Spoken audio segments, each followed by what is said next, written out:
자, 다 함께 아멘으로 하나님을 예배합니다. 할렐루야. 자, 오늘도 저희 데일리 처치 예배를 통해 같은 말씀을 나누는 우리 모든 예배자분들을 예수님의 이름으로 환영하고 축복합니다. 자, 교회력에 따르면 이제 한 해를 시작하면서 가장 먼저 등장하는 교회 절기가 있어요. 그게 주현절입니다. 교회력이라는 것은 이제 신앙교육의 관점에서 볼 때 그 교회의 1년 단위 커리큘럼이라고 할 수 있습니다. 근데 그 중에 첫 번째 주제가 바로 이 주현절인 거죠. 그 예수님으로 인해 모든 것이 명확해졌다. 그것을 기념하는 날이 주현절이거든요. 이 예수님을 먼저 새기고 출발하자, 한 해를 시작하자, 이제 이렇게 이해할 수 있을 것 같습니다. 보통 1월 6일이 이제 주현절인데 그 주현절을 그냥 일회적으로 끝내지 말고 좀 더 깊이 새기며 살아가자라고 해서 주현절 이후 얼마간의 그 주간을, 후속 주간을 이제 주현절 후라고 칭하면서 이제 보내게 됩니다. 자, 그리고 오늘이 바로 그 주현 후 7주차가 되는 날입니다. 우리는 한 해를 출발하면서 무엇보다도 예수님을 그리고 그분으로 인해서 명확해진 것들이 무엇인지를 조금 더 주목하면서 지낼 필요가 있을 것입니다. 자, 그래서 이제 예수님으로 인해 모든 것이 명확해졌는데 사실 그 성경 역사의 상당히 초기부터 이미 명확하게 주어진 것이 있었거든요. 이제 그게 십계명이죠. 그 중에서도 선두에 있는 세 가지, 이제 그것을 이제 남은 주현절 기간 동안 좀 나누자, 이제 이런 마음으로 이제 소개해드리고 있습니다. 자, 이 십계명이라는 것을 먼저 잠깐만 소개해드리면 이렇습니다. 이제 단조로운 말로 명시된 하나님의 원초적 요구죠. 좀 괜히 어렵게 말하자면 이런 겁니다. 근데 이게 이제 단조롭게 명시되었다고 해서 그 의미가 가벼운 건 아니에요. 그 의미를 깊이 그리고 명확히 살펴볼 필요가 있는 거죠.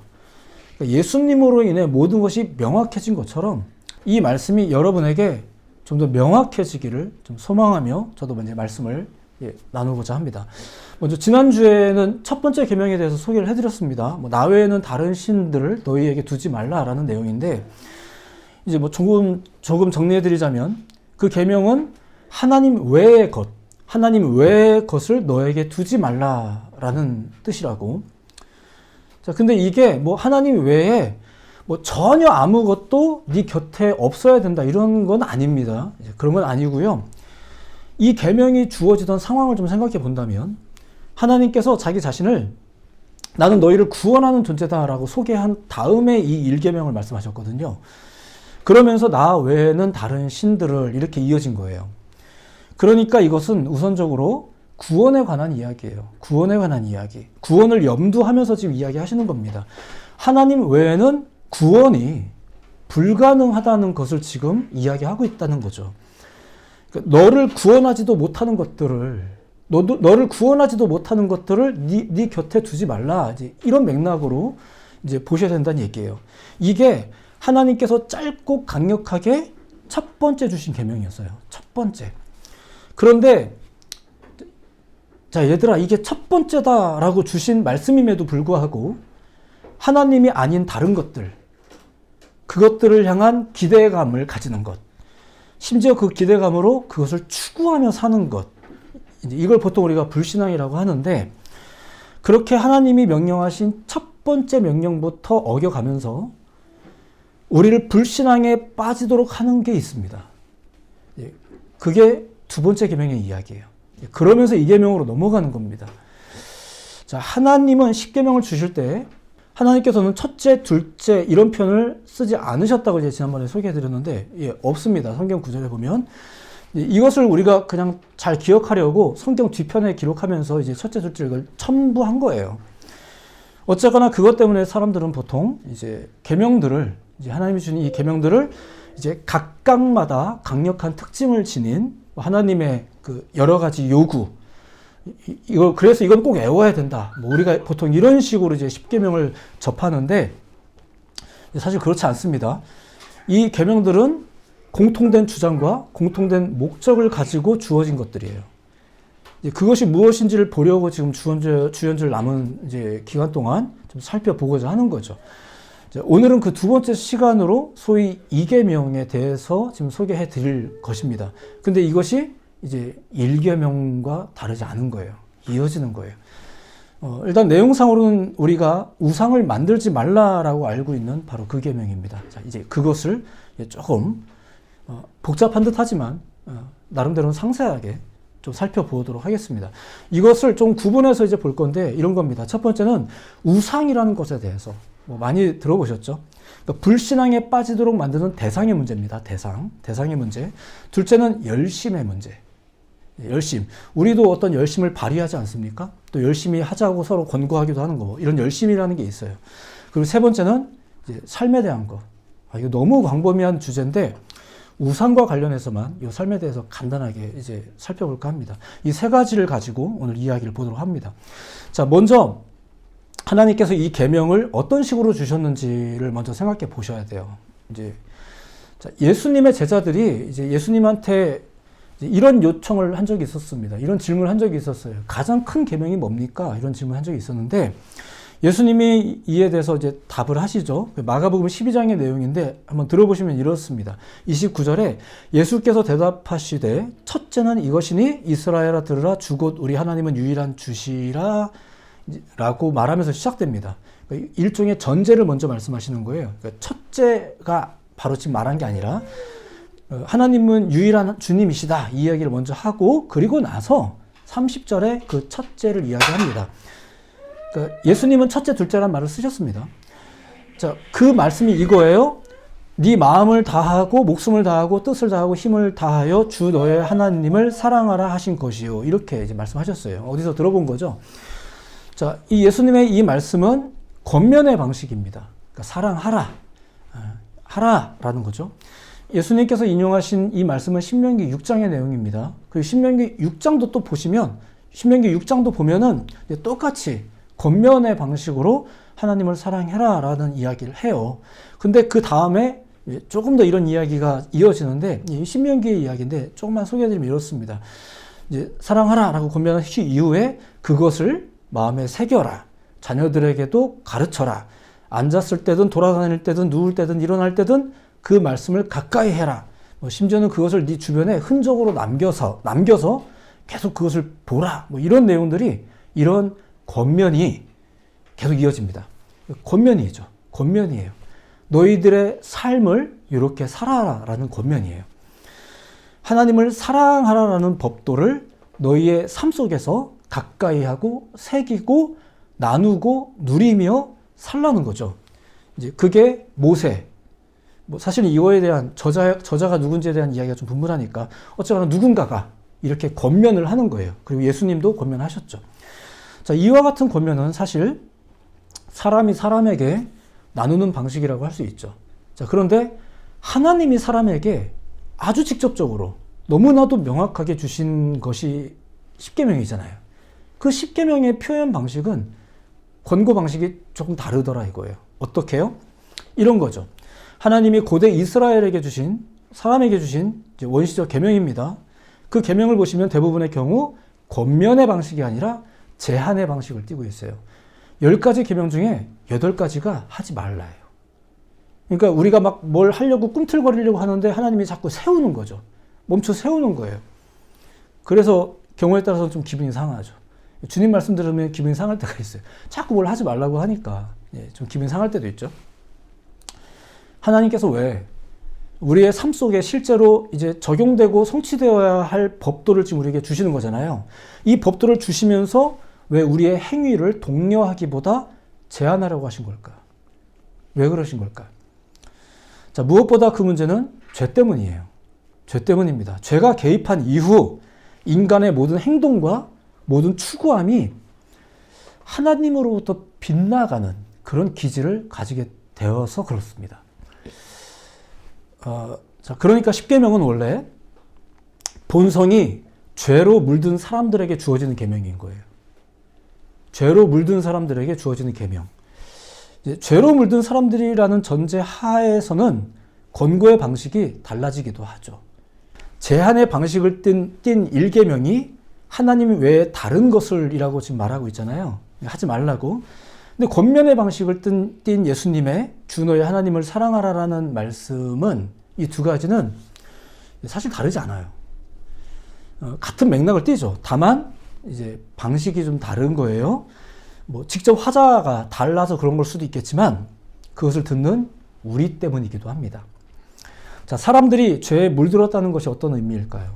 뭐 괜히 이런 말 해서 우리를 좀 위축되게 만드는 뭐 이런 게 있는데 성경의 이야기를 좀 조명해 보자면 이렇습니다. 여러분들이 알만한 내용을 조금 이렇게 다르게 표현해서 좀 소개해 드릴게요. 창세기의 기록에 따르면 하나님의 형상대로 사람이 지어졌답니다. 믿으시기 바랍니다. 자, 생긴 것도 하나님하고 비슷하고요. 심지어는 기질도 하나님과 비슷하답니다. 그러니까 인간은 원래 그래. 뭐 여러분들도 가끔 그런 말 하잖아요. 나 원래 그래. 이렇게 하는 거 있잖아요. 원래 그래라는 기준이 원래는 하나님이셨어요. 하나님께서 처음부터 작정하고 그렇게 지으신 거예요. 그렇기 때문에 하나님도 싫어하지 않으셨어요. 오히려 더 좋아하셨어요. 얘네들이 나처럼 행동하는 걸 보면서 하나님이 막 오히려 흐뭇해 하셨어요. 좋아하셨어요. 자, 약간 어감이 다르죠. 우리가 하나님인 채 하는 것들이, 우리가 하나님처럼 행동하는 것들이 오히려 그분에게 기쁨이었다니까요. 자, 기록된 성경을 통해서 에덴의 모습을, 또 에덴에서의 인간의 모습을 좀 상상해 보시면 또 더 잘 알 수 있어요. 이제 벌거벗었다는 것 외에는 모든 것이 하나님과의 교제를 통해서 형성되는 삶이었었어요. 어떤 종류의 일을 하는 것도 그렇고, 다른 생명들과 만나는 것도 그렇고, 소통을 하는 것도 그렇고, 내 곁에 있는 이 대상들을 또 소중하게 여기면서, 특별히 소중한 존재가 막 생기기도 하잖아요. 그러면서 그 소중한 존재를 향한 자연스러운 헌신도 막 일어나고, 이런 모든 것들이 하나님께로부터 부여받은 본성에 의해서, 그리고 하나님이 부여하신 질서 속에서 하나님의 방식으로 살아가는 그런 사람의 모습이었습니다. 그런 인간이다 보니 하나님의 뜻을 반드시 알아야 한다라는 것이 이제 요구가 되는 거죠. 가끔 부모님들이 자녀들을 보면서 이런 생각이 들 때가 있어요. 저 녀석이 제법이네. 뭐 이제 다 컸네. 뭐 이런 생각이 들 때가 있죠. 이게 무슨 말일까요? 어른들 같다는 거예요. 이젠 제법 어른들 같다는 거죠. 심지어 나 같아요. 이제 완전히 똑같지는 않겠지만 똑같아 보이죠. 그리고 그게 신기하고 좋아요. 대부분 부모님들은 좋아합니다. 자식 키우는 재미가 있다고 막 본인은 고생하면서도 이제 이런 말까지 하세요. 보통 그렇다고 합니다. 자, 하나님께서도 그런 기분이셨죠. 자, 그런데 그런 인간에게 뭐가 들어와요? 죄가 들어와요. 그러면서 이제 일이 꼬이죠. 하나님으로부터 부여받은 본성을 가지고 하나님이 부여하신 이 세상과 질서 속에 살아가면서 하나님의 뜻과 상관없이 살더라는 거예요. 부모님들이 때로는 자녀들에게 이렇게도 말을 합니다. 저 녀석이 누굴 닮아서 이러면 저 녀석이 친구를 잘못 사귀어서 이렇게 말씀하실 때가 있어요. 부모 같지 않다는 거죠. 어른스럽지 못하다는 거예요. 학생 같지 않다는 거예요. 그것 같지 않다는 거예요. 분명히 날 닮았는데, 분명히 내가 보기에 다 컸는데, 그것답지 못하대요. 이런 이야기를 하실 때가 있죠. 예. 하지만 자녀들은 다른 것을 보면서 그렇게 이제 행동을 할 때가 있죠. 자, 죄가 들어오면서부터 사람들은 하나님이 아닌 다른 것을 보기 시작했습니다. 그리고 그것을 추구하며 살아가기 시작했죠. 심지어 어디까지 추구합니까? 오늘날 우리가 발전이라고 부르는 것들이 있어요. 이제 어떤 사람들은 신을 향한 도전이라고 표현하는 분들도 계세요. 근데 심지어 그것은 이제 신이 되려는 도전까지 서슴없이 계속 나아가고 있습니다. 그 지경이 돼도 멈추지 않죠. 정말로 그렇게 될 수 없다는 것을 분명히 알면서도 사람들은 포기를 하지 않아요. 계속 애를 쓰죠. 열심히 해요. 그런 사람이 되었어요. 그런 추구함을 가지게 되었죠. 그것 때문에 2계명과 3계명이 나온 거예요. 자, 죄로 인하여 이제 물든 사람들을 향한 하나님께서 주시는 두 번째 이야기. 자, 그 이야기에서 먼저 볼 것은 바로 이제 우상입니다. 이 우상 이야기. 1계명을 빌어서 설명하자면 하나님 외의 가능성으로 여겨지는 것을 이 우상이라고 합니다. 그러니까 1계명에 나와 있는 다른 신들과 다르지 않아요. 같은 선상에 있는 거죠. 자, 그렇다면 그 우상이 어디서 갑자기 등장한 신인가? 아닙니다. 이제 본문에 나와 있는 표현에 따르면 이렇습니다. 4절 앞부분인데 너를 위하여 우상을 만들지 말고라는 말이 있어요. 그러니까 일단 우상은 만들어지는 겁니다. 만들어지는 거예요. 이제 사람들이 만들어내는 겁니다. 그럼 그걸 왜 만들까요? 우리가 스스로를 위하다 보니까 만든대요. 그러니까 나름대로 뭔가를 위해서 하다 보니까 만들어지는 것들이죠. 이제 하나님은 그렇게 너희가 스스로를 위한다는 이유로 뭔가를 만드는 짓을 하지 말라는 게 지금 두 번째 계명인 거예요. 이렇게 우상을 만드는 행위는 하나님이 아닌 다른 가능성을 가지기 위한 행동인 거예요. 하나님이 아니어도 이것이 있으면 행복할 수 있지 않을까라는 생각들. 그래서 우리가 만들고 가지려고 애쓰고 추구하는 것들. 이런 것들이죠. 사람들은 그렇게 더 많은 가능성을 가지기를 이제 좋아합니다. 자, 두 번째 이 계명을 통해서 이제 살펴볼 것은 바로 이 열심에 대한 문제입니다. 이 열심. 앞서 얘기했듯이 우리는 우리를 위하는 일에 열심입니다. 뭐 어쩌면 당연한 거죠. 그것 때문에 세상에서 뭐 좋은 직장도 가려고 하는 것이고 열심히 공부하는 것도 아마 그것 때문일 것입니다. 우리는 열심히 일합니다. 사실 우상을 만드는 것도 우리를 위하는 일이었거든요. 근데 성경에서 지적하는 게 뭐냐면 이거예요. 우리가 왜 그렇게 열심히냐 이거예요. 왜 그런 걸 만드는데 그렇게까지 열심히냐. 그것에 대한 기대감이 있는 거죠. 앞서 조금 언급했지만 그 기대감이라는 것. 이 기대감이라는 것이 뭔지를 조금만 생각해 봅시다. 사람이 그 우상을 어떻게 만드는지를 좀 보시면 알 수 있어요. 이게 참 재밌는 장면이에요. 4절 후반부에 나온 내용인데 이런 내용이 있어요. 위로 하늘에 있는 것이나 아래로 땅에 있는 것이나 땅 아래 물속에 있는 것에 어떤 형상도 만들지 말며라고 말합니다. 그러니까 우리가 이걸 보면서 아무것도 만들지 말라는 얘기구나 뭐 이렇게 받아들이지만 잘 보세요.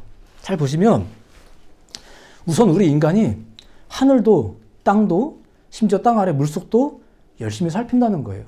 볼 수 있다는 거예요. 점점 더 볼 수 있잖아요. 여러 가지 좋은 소품들이 많이 생기면서 과학적 소품이라든가 이런 것들이 생기면서 우리는 이거 다 봅니다. 어디든 다 들쑤셔 봅니다. 인간이 보통 그렇게 열심히 세상을 살핍니다. 열심히 탐구하죠. 그런데 그러면 그럴수록 더 많은 것을 좀 보겠죠. 아무래도 사실 하나님이 태초에 인간을 만드셨을 때도 사람은 세상과 여러 형상을 가진 생명체들을 그렇게 접하며 살았습니다. 심지어 하나님이 그것을 아담에게 이렇게 이끌어 오시기도 했어요. 이것 좀 봐라 이러고 보여주시기까지 했어요. 그러면 아담은 그것들에게 이름을 부여한다든가 또 그것을 또 이제 다스리며 그것들과 함께 어우러져서 살았죠. 하나님도 그것을 싫어하지 않았다니까요. 하나님 되게 좋아하셨어요. 제법인데 이러면서 막 좋아하시는 거죠. 근데 죄가 개입한 후에 인간들을 보면서 하나님이 지금 염려가 시작된 거예요. 다른 생명체들을 만나는 것. 이제 원래 그렇게 만나면서 살았어요. 또 그렇게 하게 하셨고, 심지어는. 근데 이제는 똑같지 않은 거예요. 하는 건 앞으로도 똑같이 그렇게 하겠지만, 이제는 불안하신 거예요. 이 사람들이 세상을 그렇게 살피면서 발견하는 것들을 이상하게 사용하더라는 거죠. 이것이 나에게 유익하겠는데? 라고 싶으면, 이런 생각이 든다 싶으면 그것을 엉뚱한 희망으로 만들어 버리더라 이거예요. 그리고 그 앞에서 심지어 절하죠. 나 혼자 절하다가 야 너도 여기로 와, 너도 서울로 와 이러면서 막 이제 그 좋은 걸 나누는 거예요. 좋은 걸 우리 보통 나누니까 이제 막 나눠요. 나 혼자 절하는 게 아니라 다 같이 절하게 만들어요. 그들의 열심히 어떤 우상을 만들어내죠. 자신이 추구하고 힘을 쏟아부은 그 결과물을 보면서 이거다, 이게 답이다, 이렇게 해야 성공한다라고 싶은지 이제 그것을 숭배하더라는 거예요. 참고로 지금 산 위에서 하나님이 모세에게 지금 계명을 주시고 있는 상황이잖아요. 이 말씀 상황이. 근데 산 아래에서는 무슨 일이 펼쳐지는지 혹시 아십니까? 기억하시나요? 이스라엘 백성들이 금송아지 만들고 있었습니다. 지도자가 어디 가고 없어서 아마 불안했던 모양입니다. 그 불안함을 달래려고, 그 불안한 우리를 위해서 이제 뭘 해야 된다는 생각을 했던 거죠. 그리고 사람들이 애초에 신을 만들려고 했습니다. 우리가 신을 만들자 이렇게 말을 하거든요. 근데 어떻게 만들어야 될까? 신이 어떻게 생겼지? 생각했는데 자기들이 본 게 있거든요. 어디서 봤을까요? 애굽에서 봤어요.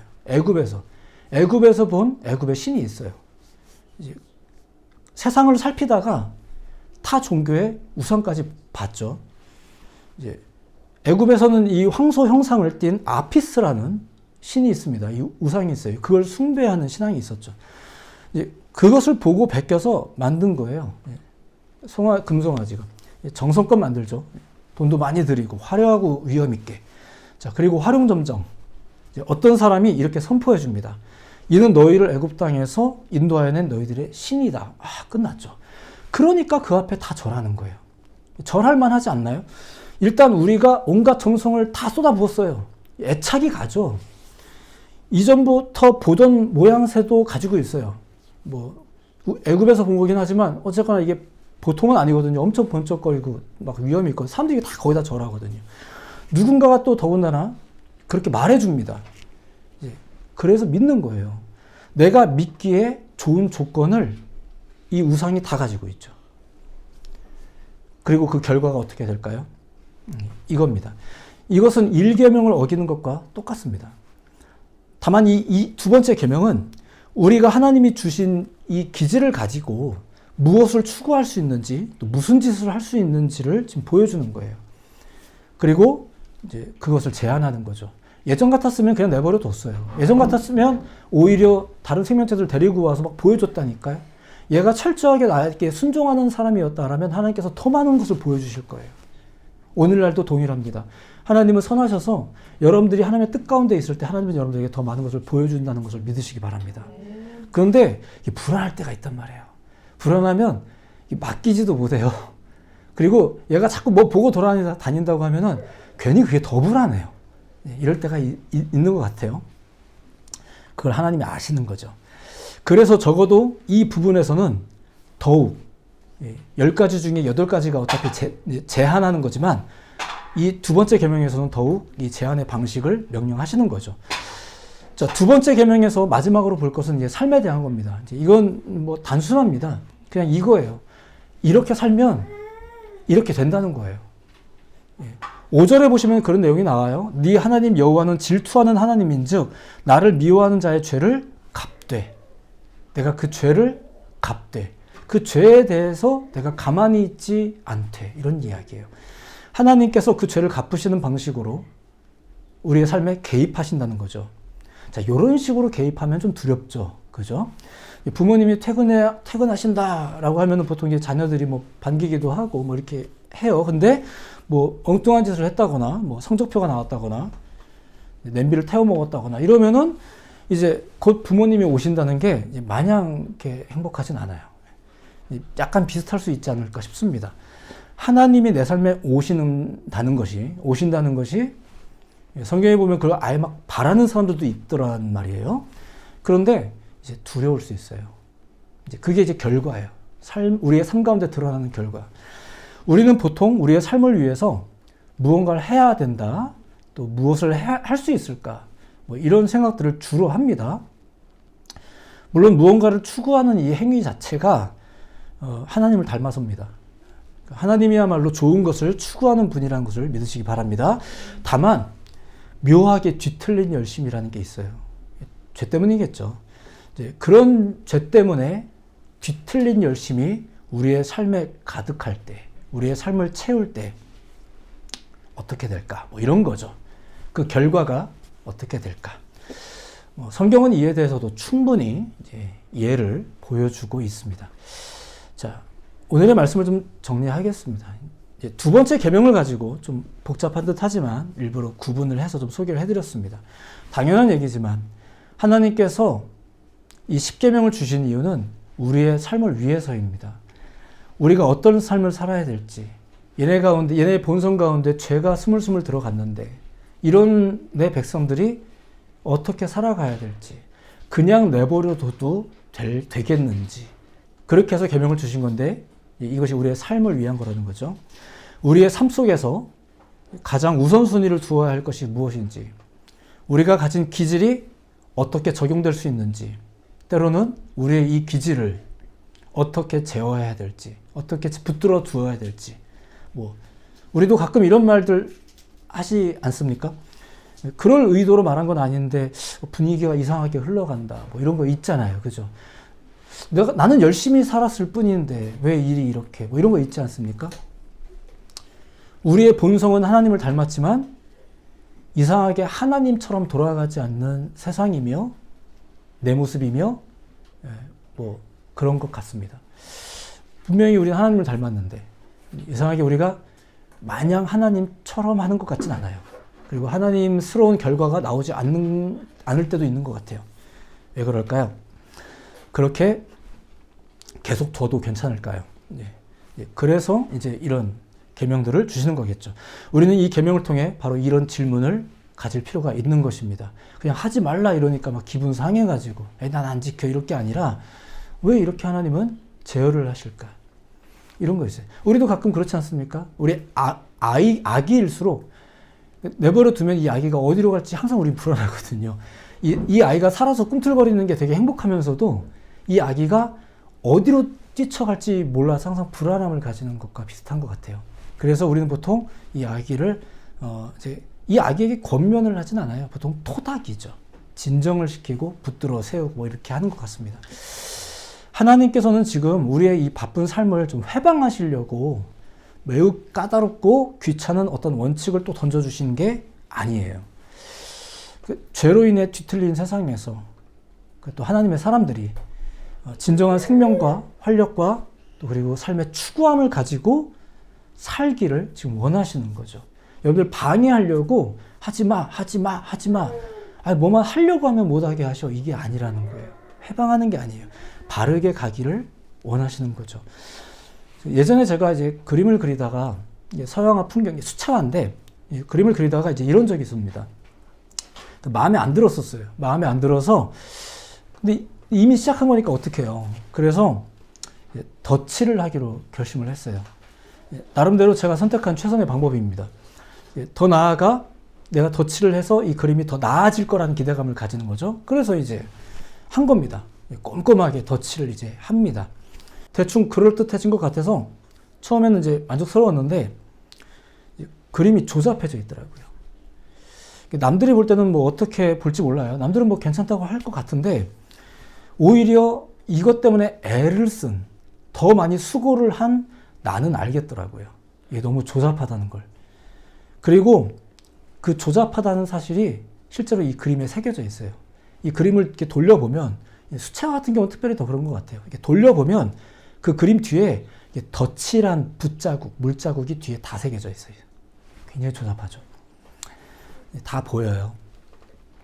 우리의 삶이 우리가 하는 이 덧칠로 인해서 더 멋져질 거라는 생각으로 우리는 보통 하는 건데 생각보다 꼭 그렇게 되진 않아요.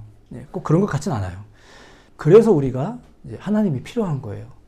원래부터 있었던, 그러니까 지금부터 필요하다는 얘기가 아니라 사실은 원래부터 있었던 우리가 가진 이 성경에서도 상당히 초반부터 주어졌던 이 원시적인 명령, 아주 고대 이스라엘 사람들에게 아주 고대 시절부터 그냥 죄 때문에 우왕좌왕하는 사람들에게 주셨던 너무나도 명확했던 말씀이 바로 이것이었거든요.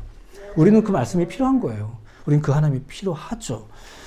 그런데 우리가 그 계명을 성경책 맨 뒤에다가 이제 보내놓고 잘 안 보는 거예요. 이렇게 첫 번째, 두 번째 해놓고서 안 봐요. 뭐 10개밖에 안 되는데 그걸 못 외워요. 모세한테 주신 게 600개가 넘는단 말이에요. 이 10개도 못 외워요.